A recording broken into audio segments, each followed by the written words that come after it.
Hi mga kachipugang, kain na naman. Punta tayo ngayon sa Balay Inasal dito sa Baguio. Ito palingnan, pupunta doon. Medyo masikip nga lang, kaya ingat kung malawak na inyong mga sasakyan. Pwede kayo mag-parking dito at ang kainan nila ay nasa 3rd floor. Ang 2nd floor pala nila is ang transient home. So ito ang view kapag dito ka sa outdoor kakain.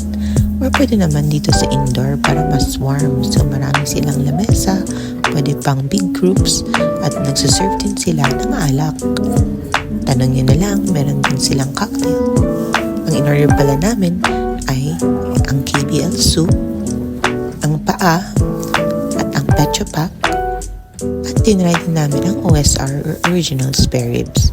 Bilang isang Ilongga na natikman ko na ang tunay na Bacolod Inasal, masasabi kong okay naman siya. Ito naman ang view na makikita mula dito.